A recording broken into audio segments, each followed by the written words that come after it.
শিউরের বিধায়ক তিনি কিন্তু একেবারে পুলিশকে হুঁশিয়ারি দিয়ে ডেডলাইন বেঁধে দিলেন এবং পুলিশকে 5 ঘন্টার ডেডলাইন দিলেন তৃণমূল বিধায়ক।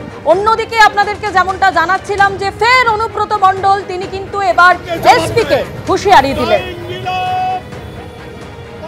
আমাদের প্রশ্ন হচ্ছে, আমি এসপি সাহেবের কাছে আমরা প্রশ্ন করেছি, আপনি এখানে আছেন, আপনার এই অফিস থেকে মাত্র 200 মিটার দূরে এই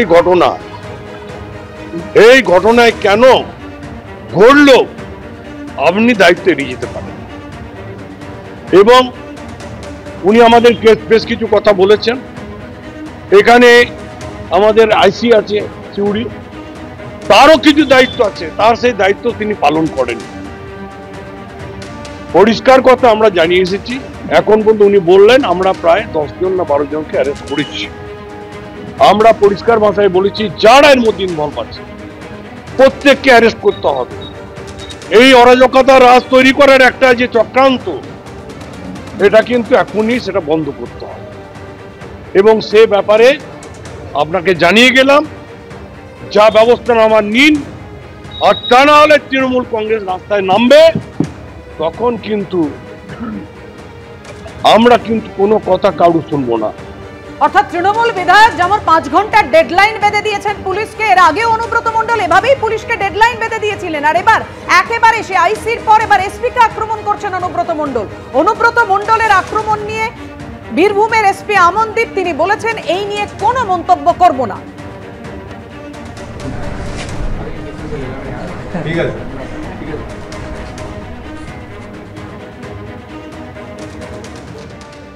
কি বলেছেন বিজেপি নেতা রাহুল সিনহা দেখুন। না, আসল কথা হচ্ছে অনুব্রত মণ্ডলকে ওই পুলিশ সুপার মানছে না, ওর কথায় চলছে না, ওর হুকুমই শেষ কথা বীরভূমে, কিন্তু দেখছে সেটা হচ্ছে না। অতএব যে করে আইসিকে গালি দিয়ে পার পেয়ে গেছে, সাহস বেড়ে গেছে, এখন গালি দিতে শুরু করেছে এসপিকে, এরপর গালি দেবে ডিজিকে, এরপর গালি দেবে চিফ সেক্রেটারিকে।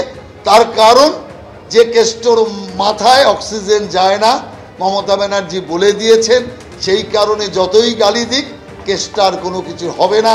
সেই কারণে কেষ্টার সাহস বাড়ছে, দিন দিন তার অবজ্ঞতা বাড়ছে। এই কথাগুলো হচ্ছে তার সবচেয়ে বড় প্রমাণ। আমি মনে করি বীরভূম জেলায় কোনোদিন এই ধরনের কালচার ছিল না। কেন হলো? এই এসপি আসার পর এই কালচারগুলো হয়েছে। কেন আগে কোনো এসপি থাকতে কিন্তু এই ধরনের নোংরামি খুন খারাপই হতো না। এই এসপি আসার পর নাবালিকা হাফিজ সব কিছু এই এসপি আমলে হচ্ছে। 2 জন তৃণমূল নেতা খুন হয়েছে, 3টে নাবালিকা মেয়ে নিখোঁজ হয়েছে। এসপি আসাতে দেখুন আজ যখন মমতা ব্যানার্জির মুখ্যমন্ত্রীর মুখে কালি লাগাচ্ছে, সেখান থেকে এসপি অফিস হচ্ছে 20 হাত দূরে। তো উনি ঘুমাচ্ছিলেন, ওনার ডিআইবিতে রিপোর্ট নাই। ঠিকই তো বলেছে, তো মুখ্যমন্ত্রী তো ঠিক কথা বলছে, এনার কোনো সোর্সই তো নেই। এই এসপি আসার পরে তো এই ধরনের নোংরামি হচ্ছে।